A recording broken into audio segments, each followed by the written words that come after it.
Bien, iniciamos con Salud y Previsión 110 y le damos la bienvenida a la doctora Claudia Almonte. Claudia Almonte, jefa de la Unidad de Cardiología del Centro Médico de Diabetes y Obesidad y Especialidades SEMDOE. Gracias por estar con nosotros en el día de hoy. Muy buenos días, muchísimas gracias. Gracias por crearnos este espacio. Bien, doctora, háblenos un poquito de qué es el SEMDOE. El centro ya tiene alrededor de un año operando en República Dominicana. ¿Qué es? ¿Cuál es su estructura y cuáles son sus especialidades? Sí, así mismo como lo dicen las siglas del nombre, SEMDOE es el Centro Médico de Diabetes, Obesidad y Especialidades.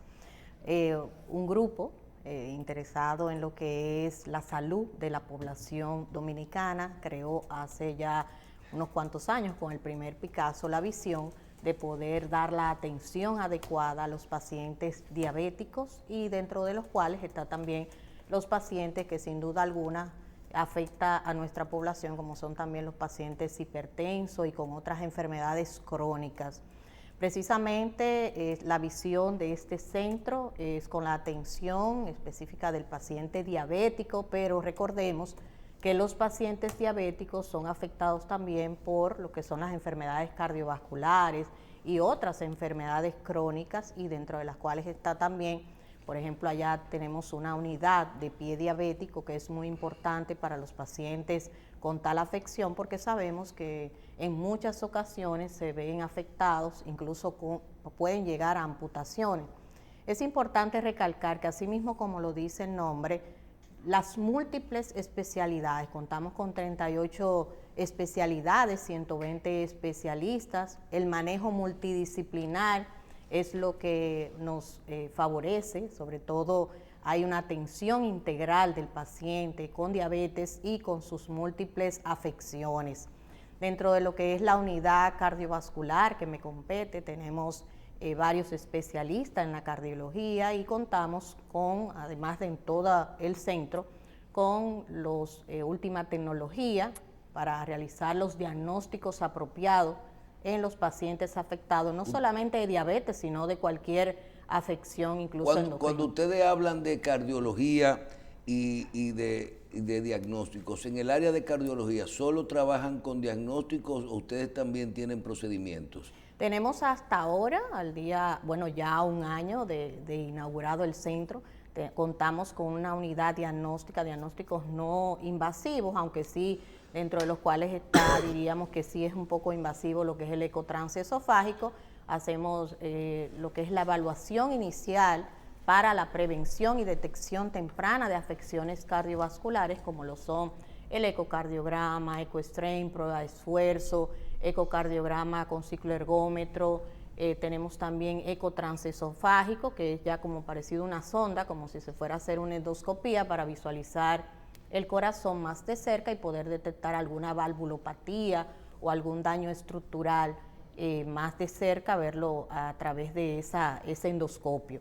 Pero sí tenemos también lo que es la participación de MAPA, Holter, para la detección de la hipertensión. Sabemos que ahora, pasado 17 de mayo, fue el Día Mundial de la Hipertensión. Alrededor de un 32% de nuestra población dominicana es hipertensa. Los pacientes diabéticos se hacen acompañar en la mayoría de los casos de hipertensión. Y también recordemos que nuestra población dominicana, alrededor de un 70% de la población tiene entre sobrepeso y obesidad. Además, contamos con un 12%, lastimosamente, de pacientes diabéticos en nuestra población. Y de hecho, yo diría que pudieran ser más, lo que pasa es que a veces son infradiagnosticados. A veces el paciente se resiste a acudir a una evaluación temprana, como debe de ser, para prevenir y evitar complicaciones como fallo cardíaco, amputaciones, síndrome coronario agudo, infarto, accidente cerebrovascular, lo cual puede traer incapacitaciones incluso en personas jóvenes, que eso es importante recalcar. Doctora, una pregunta. ¿Cuándo el médico determina que una persona es hipertensa? Antes de responder, le voy a decir por qué. Un paciente va a un diagnóstico y le dicen, mire, usted tiene que tomar Atacán 8 miligramos. Y le dicen, usted hipertenso. Entonces lo mandan y el hombre se va y se queda toda la vida viviendo, atacan 8 miligramos. O sea, yo quiero saber de cuándo usted determina que es hipertenso y hasta cuándo puede no serlo, o si ya arrancó y es por sí por vida. Ahí hay varias preguntitas ahí, Sí, y es importantísimo porque, por ejemplo, específicamente existen unas guías internacionales, tanto americanas como europeas, que nos dicen los valores establecidos a nivel mundial de cuándo decir que un paciente es hipertenso o prehipertenso. Mayor de 140/90 está establecido que estamos hablando de cifras de hipertensión. Ahora bien, 140/90. los pacientes, O sea, 14/9. diabéticos, correcto, los pacientes diabéticos en ocasiones, si andan en 135, 85 de tensión arterial o prehipertensión, en ocasiones su médico, para disminuir lo que es el riesgo de impacto de la diabetes, la hipertensión en los riñones del paciente, tiende a medicarlo. ¿Qué pasa? La pregunta o la inquietud suya en relación a que hasta cuándo. Bueno, generalmente si el paciente es hipertenso probablemente lo va a hacer toda la vida. Existen las características o quizás que induce factor de riesgo de hipertensión, está lo que es la genética. Si usted va a ser hipertenso porque sus padres lo fueron, lo va a hacer. Ahora bien, existen otros factores como la alta ingesta de sal, la obesidad, el sobrepeso, tumores renales. Existen causas secundarias que bien pueden salir o el paciente mejorar su estilo de vida. Por ejemplo, recordemos pacientes que se han hecho cirugía bariátrica, que eran hipertensos, ya al bajar de peso quizás ya no lo son. Correcto. Pero esos casos son aislados. Es bueno lo que usted señala de que en ocasiones se medica el paciente y jamás vuelve a la consulta porque cree que ya está blindado de lo que es incluso complicaciones. El paciente hipertenso debe acudir siempre a una consulta de evaluación periódica, o sea, al menos 2 veces al año, ver si esos mismos medicamentos que usted le prescribió o le prescribieron son adecuados todavía para él, si no presenta otra comorbilidad añadida, saber cómo está su colesterol, cómo están sus riñones, sus niveles de glicemia, que en ocasiones puede acompañar también la hipertensión. Entonces, siempre es bueno invitar a la población, primero a que conozca sus números de tensión arterial, saber su peso, cómo anda su colesterol, cómo anda su azúcar. Y si usted es hipertenso, además de tomar su medicamento de forma diaria, acudir a evaluaciones periódicas preventivas, que puede incluso disminuir el riesgo de un evento cardiovascular Pero mire, temprano. doctora, y escúchame Michelle y Carlos, ahí hay una conjunción entre el tema de salud y los seguros médicos de salud, o los seguros de vida, y básicamente los internacionales. Usted dice, por ejemplo, 14/9 es una persona hipertensa, pero si usted tiene 12.7, 11.8, qué sé yo, y realmente en un momento tomó Atacán o el que fuere, los seguros dicen, aquí hay una persistencia y no le vamos a dar cobertura sobre tal tema. Entonces, ¿cómo un paciente resuelve ese problema? Yendo de nuevo al centro, justificando el médico que no es hipertenso. ¿Cómo hacemos? Lo correcto es que, como le dije, o sea, todo paciente debe ser evaluado, incluso después de una edad establecida. Se habla en los hombres después de los 35 años, las mujeres a la edad de la menopausia, pero hoy en día no es así. Hay que hacer evaluaciones tempranas. En relación a lo que es lo seguro, aquí por suerte hay como ya una mejoría en relación al abordaje, tanto de la aseguradora con el paciente también con el centro o con los seguros, y es que precisamente en vista de eso, en muchas ocasiones los seguros tienden a darle seguimiento, algunos llevan sus pacientes o los guían de que deben de evaluarse, los estimulan, y en ocasiones también les suplen los medicamentos, porque soy testigo de eso, que algunas aseguradoras ayudan a que ese paciente dé un fiel seguimiento a su seguimiento de la hipertensión y el control de la misma. De hecho, le estimulan a que vayan 3, 4 veces en el año para saber si siguen en la misma condición de que son hipertensos o si no requieren aumento de la dosis o que ya no son hipertensos. Yo entiendo que ellos se blindan en ese sentido y no todos, pero sí la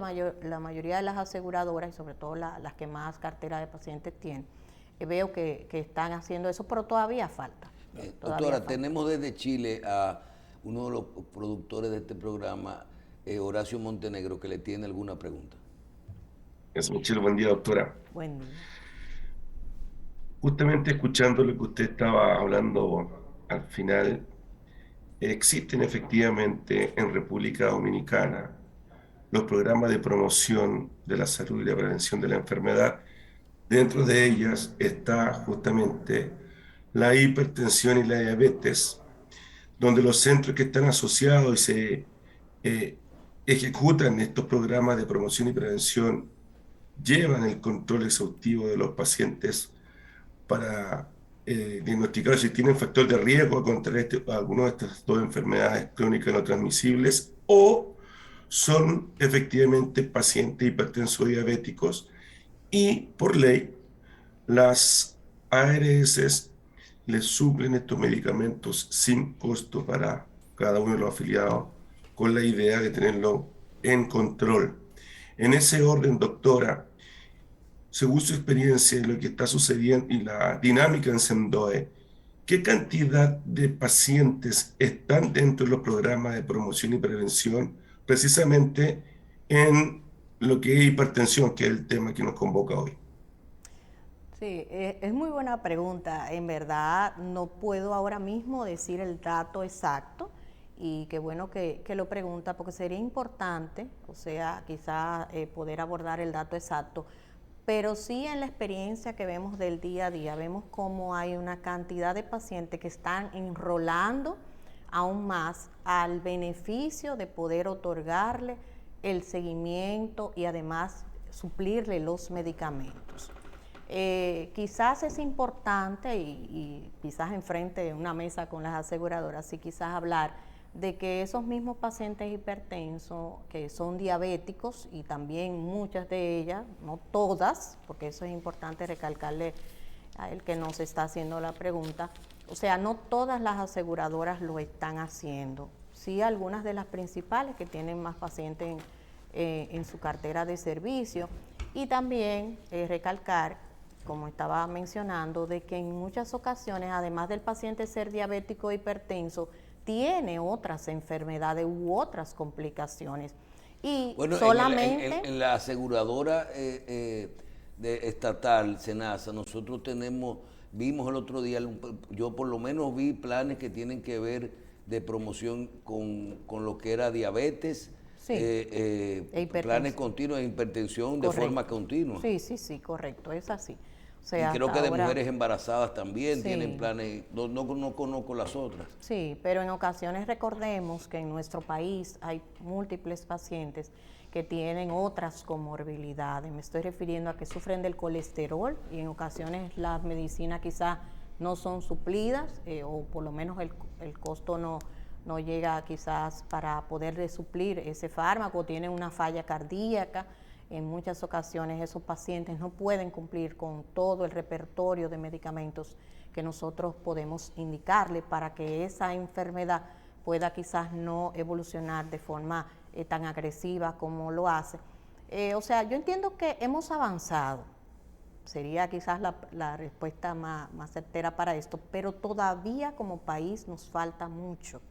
Entiendo que podemos dar más, debemos hacer más trabajo en lo que es la prevención y precisamente este centro, SENDOE, abarca lo que es la prevención de lo que es la salud cardiometabólica y con todas las especialidades que contamos, que estamos hablando de 38 especialidades, más de 120 especialistas, que es una evaluación integral del paciente para un diagnóstico oportuno, para una prevención. De hecho, estamos hablando de que no es cuando el paciente está enfermo ya con un diagnóstico, estamos hablando de la prevención. Prevención es hacerlo de forma temprana, a edades tempranas. Estamos hablando incluso desde la adolescencia, la juventud, o sea, a los 20 años, saber cómo está nuestra salud cardiometabólica. ¿Usted tiene, doctora, chequeos ejecutivos, igual como tiene en otros centros?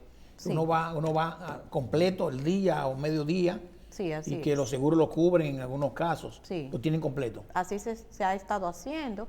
Diariamente acuden pacientes que deciden hacer, incluso en parejas o en familia, deciden hacer una evaluación preventiva donde se le hace una evaluación incluso a las mujeres ginecológica, a los hombres urológica, los estudios diagnósticos pertinentes y las consultas que merecen. Muy bien. Doctora. Perdón. Sí, Montenegro. ¿Usted tenía el dato estimado de cuánto es el gasto en pacientes hipertensos que genera los pacientes en esta condición a nivel nacional? Bueno, alrededor de unos 5.000 a 8.000 por día si es por mes, perdón. Dependiendo si es hipertenso, puede ser hasta de 5.000 pesos. Estamos hablando de menos, como $100 o menos, puede ser el gasto de un paciente quizás hipertenso. Si estamos hablando de un paciente que amerita, como lo dicen las guías, incluso ya no monoterapia, o sea, no solamente un fármaco o fármacos combinados que estamos utilizando de acuerdo a las guías en la mayoría de los pacientes hipertensos. Pero si estamos hablando de un paciente hipertenso, pero que además es diabético, sufre de colesterol o tiene falla cardíaca u otra enfermedad, alguna artritis reumatoidea, lupus, como estamos viendo pacientes también, o sea, estamos hablando de un gasto mayor. Específicamente, eso sería bueno puntualizar. Doctora, la mecánica del funcionamiento a nivel de SEMDOE, los pacientes, ¿cuándo pensar en SEMDOE? ¿Cuál es el mecanismo de agenda? ¿Trabajan con una central de citas para todo el centro o hay que irse individual por médico, por especialidad? Habla un poquito de la mecánica de operación para que la gente sepa cómo identificar los servicios. Sí, existe una central telefónica que... Porque me dicen a mí, me dicen de forma que por lo menos a nivel diagnóstico hay muchísima gente y que eso hay que organizarse ahí porque... Hemos crecido. Se ha crecido muy hemos rápido. Crecido. Estamos hablando de que en el primer año se ha contabilizado alrededor de unos 20.000 pacientes que se han atendido, que han recibido la asistencia. Entonces sí, se ha desbordado y verdaderamente se cuenta con una central telefónica, existe también por las redes en Instagram, en Facebook, existe la forma de usted hacer la cita, donde puede enviar un mensaje y luego le están llamando. ¿Y cómo funciona? ¿Solamente por ahí las citas o cada cosa es independiente?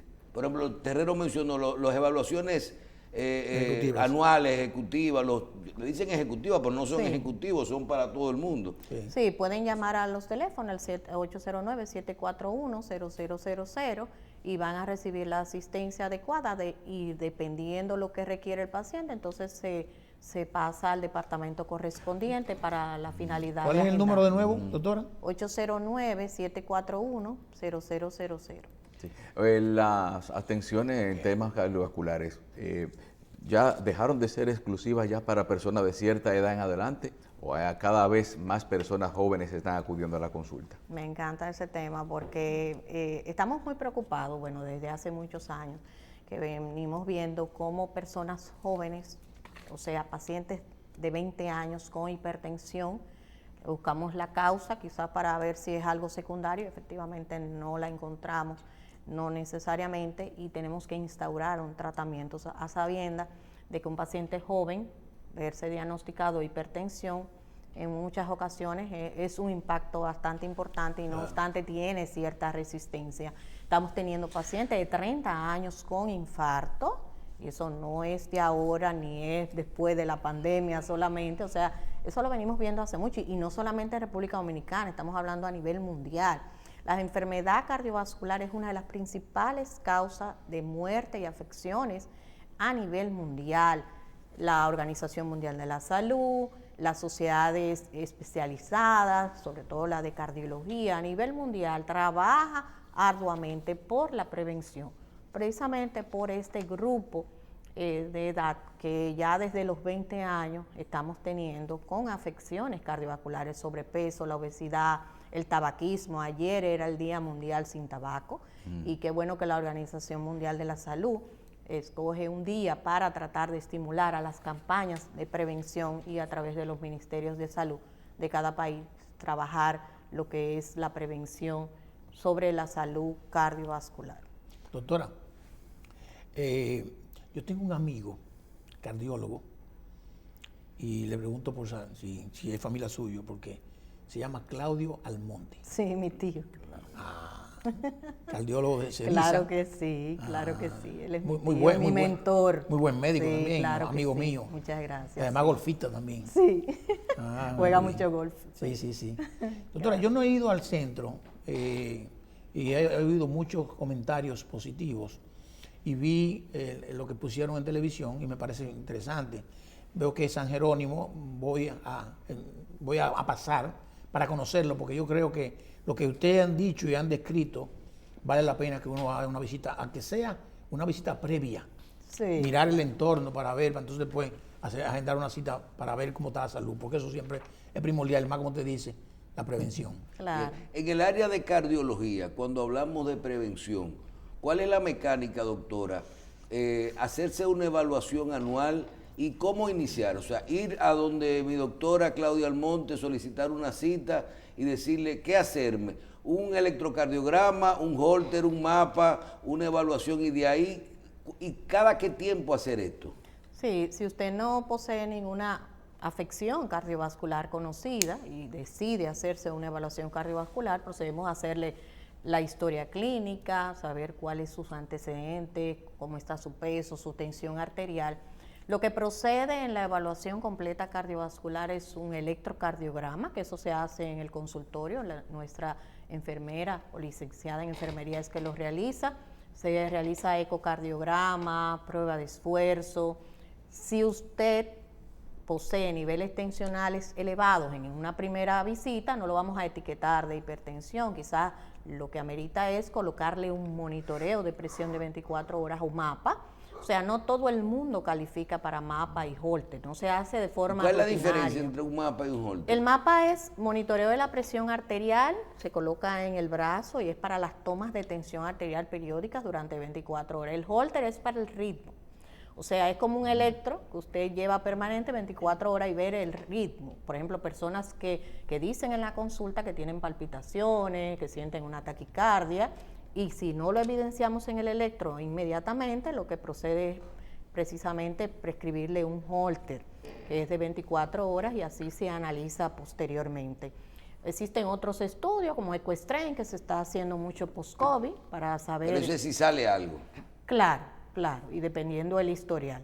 Con un electro, eco, prueba de esfuerzo y dependiendo si amerita el paciente mapa o holter, entendemos que podemos tener ya la base de cómo está usted a nivel cardiovascular. ¿Anualmente y a partir de qué edad? Antes se decía que los hombres después de los 35 años y las mujeres en la edad de la menopausia porque ahí incrementa el riesgo cardiovascular, pero hoy en día no es así.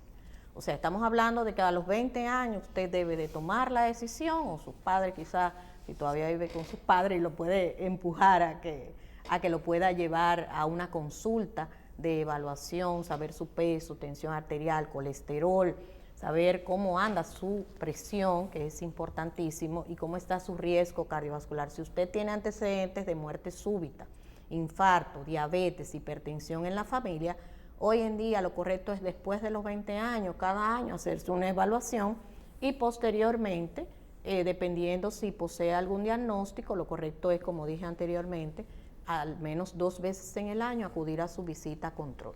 Doctora, la tecnología ha avanzado muchísimo en los equipos y también en la medicina. Y ahora vemos que los relojes, los iPhone, en reloj... No todos. Bueno, pero Sí, por lo menos te el dan iPhone, la que estimado. tiene más características, le da la oportunidad de uno hacerse un electrocardiograma, Sí. un mapeo, lo que fuera, y mandárselo al médico inclusive por ahí mismo. Claro. ¿Qué tan confiables son estos equipos versus lo que está transmitiendo? Sí, nos da una orientación y de hecho en Estados Unidos desde hace ya un tiempo se usa, a nosotros ha llegado la tecnología y mediante esos dispositivos inteligentes y sí nos da una orientación. Por ejemplo, pacientes que en ocasiones, como mencionaba, van a la consulta y dicen que han tenido palpitaciones, taquicardia, pero no se registran ni en electro y quizás ni en un holter de un día. Entonces, Esos pacientes a veces se estimulan a comprar estos dispositivos y si sienten lo que ellos refieren, entonces pueden quizás imprimir lo que está pasando en ese momento. Por ejemplo, que tiene la frecuencia elevada, que tiene un ritmo alterado. Recordemos quizás la presencia o incidencia de fibrilación auricular, que es un alto riesgo para accidente cerebrovascular. Y en ocasiones los pacientes refieren y nunca lo podemos registrar ni en la consulta ni en el holter, y por eso esas personas en ocasiones lo que tienden es hacer ese registro de qué está pasando en ese momento. Sí, se puede confiar, o sea, no 100%, pero nos da una idea. Montenegro. Doctora, ¿cuál es la recomendación médica para las personas que tienen factor de riesgo de ser hipertenso? ¿Y cuál es la importancia de la alimentación para este tipo de enfermedad? Sí, de los factores de riesgo que hay para hipertensión, bueno, está el sobrepeso, la obesidad, la herencia, el tabaquismo, la alta ingesta de sal, es importante reconocer, y también en relación a lo que es la alimentación, importantísimo comer de forma balanceada, el alto contenido de colesterol, porque eso conlleva a obesidad. Entonces, el sobrepeso y la obesidad puede conllevar no solamente hipertensión, puede conllevar a diabetes. Entonces, la alimentación balanceada, la dieta saludable, todos debemos llevarla. O sea, disminuir el consumo de sal, de azúcar, de alcohol, que también la alta ingesta de alcohol puede conllevar a hipertensión. Y sin duda algunas acompañarlo de lo que es una evaluación periódica, pero también de realizar ejercicio y mantener un peso adecuado. Mire, en estos días oí, creo, no sé si escuché bien o mal, que dice que un congreso médico desmontaron el mito de la copita de vino después de la comida como beneficiosa para el sistema cardiovascular. O con la comida. Una copa. Antes, una copa. durante, después. Entonces, háblanos de el copa. pretexto ideal de mucha gente para tomarse la copita de vino. Que es la Sí, comida. ya, bueno, yo diría que desde el 2020 vi una publicación, precisamente en un chat que tenemos con unos argentinos que les encanta mucho la toma de vino y de forma diaria y que eso se veía como de forma saludable. Lo ideal es no tomar alcohol. O sea, yo no puedo como médico decirle a una persona que no tome, decirle, mire, tome una copa de vino porque es saludable, o sea, no es lo correcto. No es correcto. Ahora, si usted toma vino por costumbre, por cultura, debe de disminuir el consumo. O sea, sí se ha visto que en muchos pacientes con alta ingesta de alcohol, quizás diaria, puede conllevar a arritmias, puede conllevar a hipertensión y de hecho sabemos que puede conllevar a factores de patologías incluso hepáticas o del hígado. Mira, venden un vino en galón que dice vino tinto, que tiene hasta un nombre fuerte. La fuerza. El La vino fuerza. tinto. No quiere hacer el anuncio, pero el vino tinto es la fuerza. Pero dice que es para la vascularización. No, Dice que aprovecha mejor los ejercicios y cosas así. Entonces, ¿Sabe qué? también, En háblanos de eso. En medicina, y lo ligan mira, con otro ron también. Lo con más También, natural, sí. lo más natural es En un hacer galón. ejercicio. Lo más natural es hacer ejercicio, tomar agua, o sea, hidratarse adecuadamente. O sea, no es que usted quizá no se tome un día una copita de vino o una cervecita. O sea, pero tenemos que llevar un control. O sea, ahí existe como que una línea fina entre cuando estamos muy emocionados compartiendo y precisamente el control. El exceso. El exceso. Entonces, lo beneficioso es hacer ejercicio e hidratarse y tratar de disminuir, por supuesto, el consumo de alcohol. Sí. Claro que sí. Bien, doctora, en la parte final, ¿usted quisiera agregar algo, alguna información sobre el centro que usted viene a representar? Sí, bueno, que estamos ubicados en la avenida Luperón, en el sector San Gregorio, San Jerónimo, perdón, y que precisamente la visión integral que se ha tenido de este centro es la salud y la prevención en los pacientes diabéticos. Existe una unidad de pie diabético que está dirigida por el doctor Pedro Mena y Magdi Burgos y que precisamente ha mejorado la salud e incluso ha evitado amputaciones de pacientes y que contamos con la unidad obviamente de endocrinología, nutrición, psicología, reumatología, cirugía vascular, cardiología también, y contamos con lo que es precisamente las unidades diagnósticas para diagnósticos certeros y tratar de prevenir eventos cardiovasculares, y no solamente cardiovasculares, estamos hablando de pacientes incluso con otras entidades que bien pueden ser abordados. Hay neumólogos, hay neurólogos, hay un sinnúmero de especialistas que les esperan. Bien, vamos a agradecer a la doctora Claudia Almonte, quien es jefa de la unidad de cardiología del Centro Médico de Diabetes, Obesidad y Especialidades CEMDOE. Gracias por estar con nosotros en Salud y Previsión 110. Gracias.